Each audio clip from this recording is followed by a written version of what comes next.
We're here today with Phil Cramer of Steele Creek. Phil, welcome back to Country Pocket.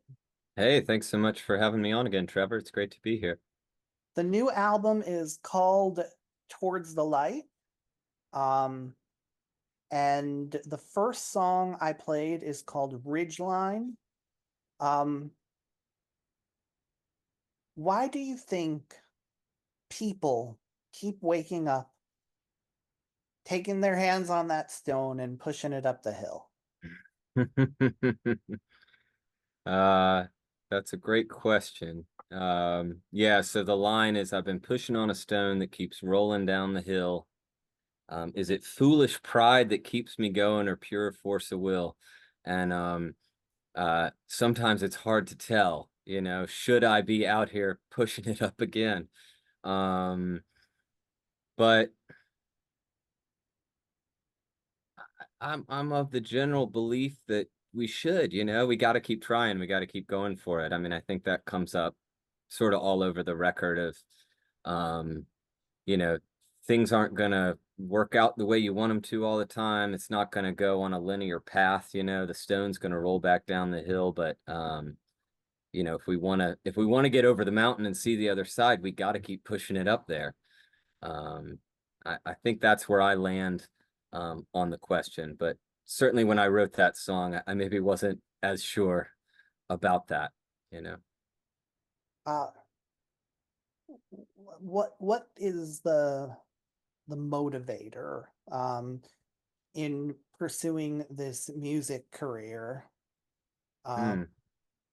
you know, you talk about peaceful moments with your family as motivation in the song. So I guess tell me about those two motivations for working hard and how they somewhat conflict. That's a great question. Um,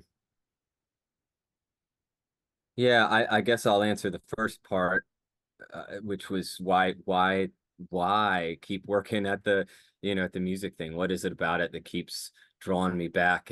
Um, and I think songwriting is just about my favorite thing to be doing. It's about the most fun that I know how to have, which is sort of funny, because it's often kind of alone and humming to yourself and mumbling into a pad, and you look a little bit like a crazy person, but I love it. Um, and I love, the surprise moments. I love when it reveals something to you that your conscious mind couldn't have written.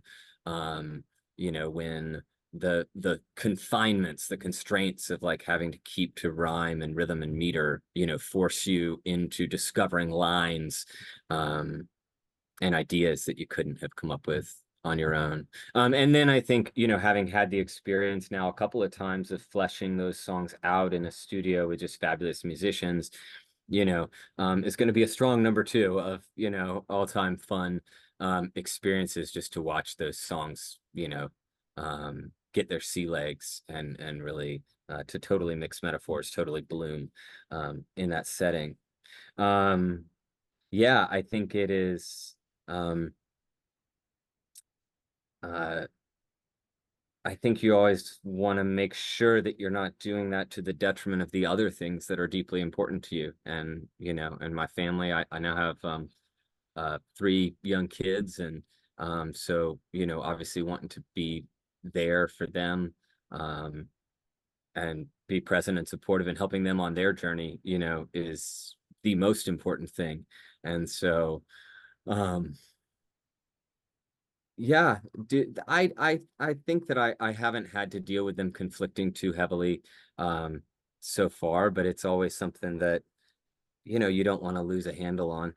Um and even if it's not music, like I'm someone who enjoys working really hard and having a task in front of me and waking up and having something to go and do, and that's great for my mental health and everything, but it can be um, tough with that to always also show up and be where I need to be with family all the time. And so yeah, that's a constant struggle and a balance, that I think a lot of parents can probably relate to.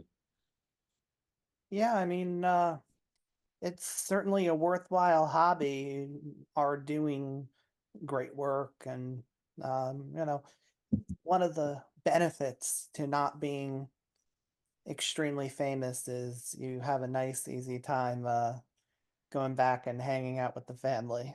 Sure. Yeah. Yeah. Let's call it a blessing, you know? Why not? Yeah. So, do you mind being washed back down that hill if the reason you're losing your, I guess, losing your momentum, losing your being ahead of tasks and on top of things is to do something like music or hang out with your family? Oh, no, I don't think so. I think if that's the reason, I'm cool. It's you know, it's when I'm um getting washed back down the hill and missing those things. And I think that was supposed to be kind of the turn that happens there in the bridge of the song, you know, is um uh, uh, that yes, we can pursue and chase that, you know, whatever's up there on the other side of the mountain, trying to get up and over, and you know, or even that sense of peace that is in the second verse, you know. Um, but if it's coming at the detriment of being able to spend time with family, that's when it starts to be, you know, a concern. And I think that's kind of what I'm, you know, worrying over and trying to sort through there in the bridge of the song. You know, I would work until I'm sore if the work's worth fighting for, but Yeah. I'd wonder what I'm missing. My love dancing in the kitchen, my son um, playing in the park, you know. Um, Yeah, let's move on to the next yeah, one. yeah, I think What those are is going to be a eternal. resurrection fern? Yeah. What struck you about that song, or what would you like me to I guess I don't know what speak a on? resurrection fern is. Oh, great. Good. That's a good place to start. Yeah. Um, I think it's mostly a southern thing, so that makes sense. So the resurrection fern, you know, if you've ever seen a picture of New Orleans, you've seen the streets with the, well, maybe you've seen the French Quarter, but you've seen the streets with the big oak trees, you know, hanging overhead, the canopies of oak trees that run down St. Charles Avenue and a number of other places in the city. But on the branches of those oak trees, there are they're covered in greenery, and it's these ferns. And if you were to see them during a dry spell, they would look dead, shriveled up, brown. You might not even really be able to tell them apart from the tree bark. And then what happens is every time when it rains, or we're in, you know, it's pretty wet down there. So anytime we're in kind of a wet spell, they come right back to life and they turn bright green and vibrant again. So yeah, I've gotten in the habit of explaining that when it shows too, just to make sure people, even people in New Orleans, don't necessarily know about the resurrection fern. Well, I feel like that's a good symbol for that song. I just want to pick on two lines in particular that I think really hit me where I'm at. You talk about how it feels different since the world's been broken. You know how it's hard to explain exactly that feeling, but just that sort of lack of faith in everything will be okay. Our institutions are there to protect us. But what is the feeling you feel when you're thinking, "Oh, this is what it was like before the world is broken"? How do you get into those moments, and can you teach me? Oh boy. I I think that in the song, you know, and yeah, it was written in the last couple of years and was definitely, you know, after COVID, and to say nothing of, you know, just general unrest in the last several years. There were just a lot of ways in which, yeah, the world was feeling kind of tilted on axis, or off axis, I guess I should say. And but And I don't know about how to get back there. That's a big question. Um, but uh, but to me, the song is about finding it's about a relationship, right? And so it's about finding each other again and again um, throughout all of that. You know, that the whole world might be um, broken, tilted off axis, whatever, around us.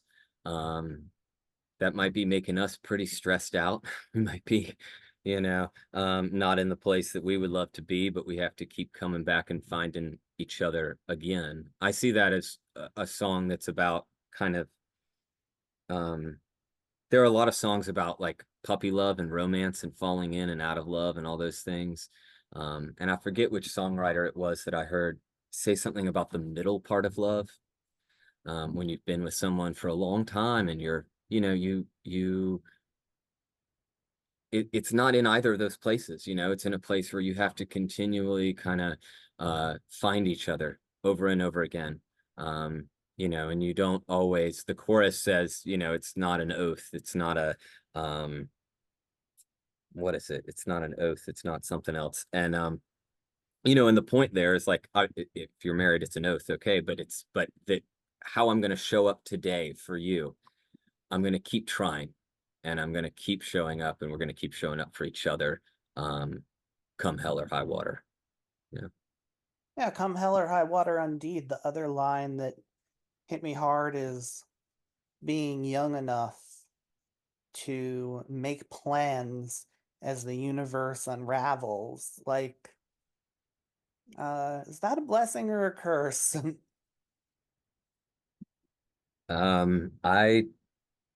I think it's a blessing, I think it's a blessing that